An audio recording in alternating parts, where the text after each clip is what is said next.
Russia has fired test missile over distance of 1,000 miles, ballistic missile with nuclear capability. In other words, Russia is warning for the last time.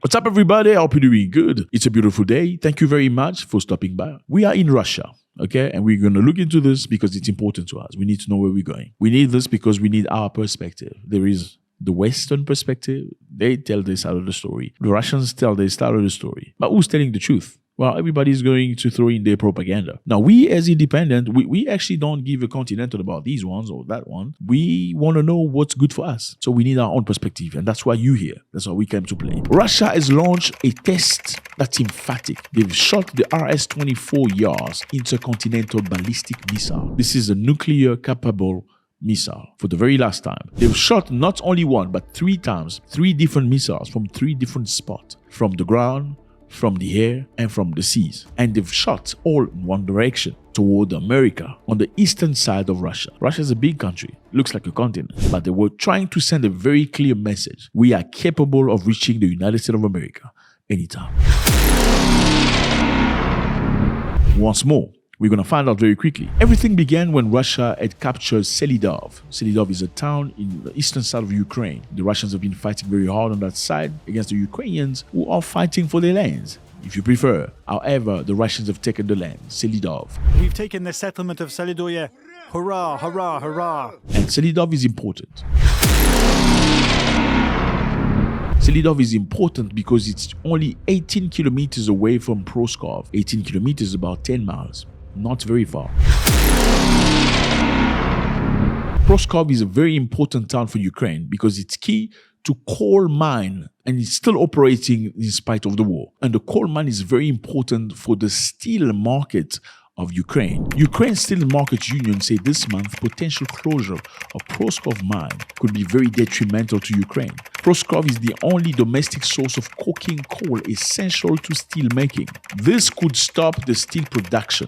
It will drop from 7 million metric ton to 2 million metric ton next year if the Russians take over that town. So that's a key town for Ukrainians. Russia claimed to have captured Selidov in the East Ukrainian side. As you can see in these pictures, they've put the flag up to show that they have controlled the town. And the Ukrainians are panicking because this is a very key, very important space. This will be an engagement to a brand new route toward the Russians' goals. Now, how can the Ukrainians defend themselves? How can they recuperate this town? Well, they need to use different type of weapons. Long-range weapons, long-distance weapons. Do they have the long-distance weapons? Yes, Ukraine has long-distance weapons. They have them, but they cannot use them. Why can they not use them? Because the United States of America and most European countries that offer them long-distance weapons have not offered them an authorization to hit deep inside Russia. So they can use the weapons in Ukraine to defend themselves, but they do not have the authorization to hit inside Russia. Now, how do you hurt Russia? The best way to hurt Russia is to hit Russia deep inside Russia.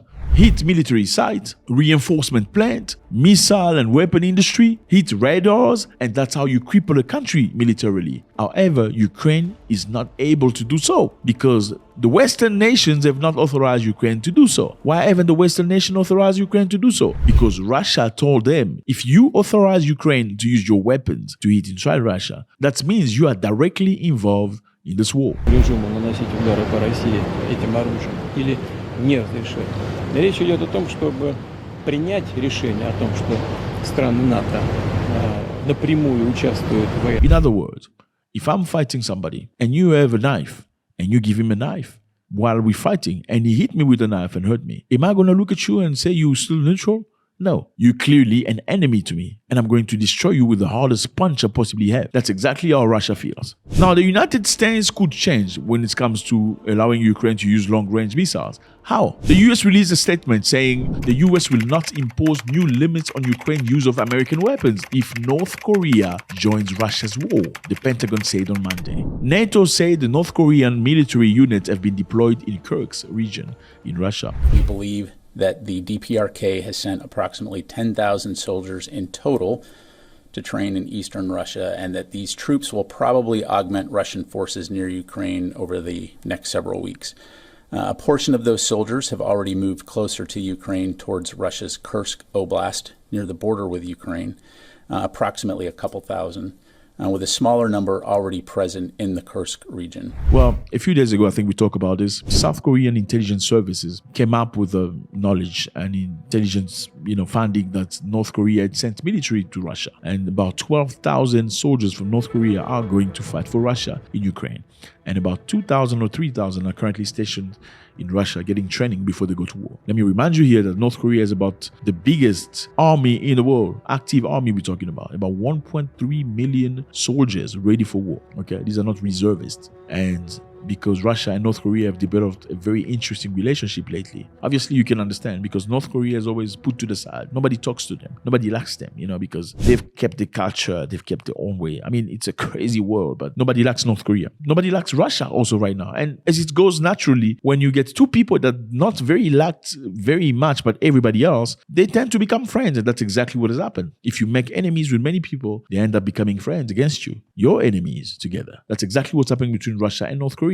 Now, North Korea, in support of Russia, have sent soldiers, expecting from Russia to get weapons, advanced weapons, technology, and stuff like that. So they're helping each other during the struggle. Some of the countries, they say, oh, it's crossing red lines. And if we will give you permission, Russia will escalate. But I think the North Korean soldier, this is escalation, not from our side, from the side of Russia. Now, America says if North Korea fights in Ukraine, they will authorize Ukrainians to use American weapons, meaning long-range missiles to hit inside deep into Russia. If the DPRK soldiers are fighting alongside Russian soldiers in this conflict and attacking, Ukrainian soldiers have the right to defend themselves with the weapons that we provided and others have provided. And Vladimir Putin was not having it. It was very important for him to send a very strong message, and that is why he's done this. Good afternoon. Today we are conducting another exercise of strategic deterrence forces. We will work out the actions of officials in controlling the use of nuclear weapons with practical launches of ballistic and cruise missiles. So the Russians have conducted a test-fired missile over a long distance. They shot a missile from the west side of the country to the eastern side of the country. The missile obviously did not have a payload, but the goal was to show we are actually very much capable of attaining the United States of America, because the distance between Russia and America is not very long. So Russia is very much capable of doing that. One of the missiles tested was the RS-24 Yars intercontinental ballistic missile, which had launched from Princess Cosmodrome, and the missile was shot from the ground. The next missile was shot from the air. It was the R-29 RMU-2 Sineva missile, a ballistic missile with nuclear capability. And the third missile was shot from a Delta V-class submarine operating in Bahrain. So from a submarine, Russia shot a nuclear-capable missile. So all three missiles were shot simultaneously, meaning at the same time. We can shoot you from different ground, from the air, and from the sea simultaneously. That's what we're capable of doing. That was the message they were sending to the United States of America and the rest of the world. Vladimir Putin said, given the growing political tension and the emergence of external threats and risk, it is important to have modern and constantly ready-to-use strategic forces. This is what they call the strategic deterrence force. It plays a vital role within the Russian army force aimed at deterring hostile actions against Russia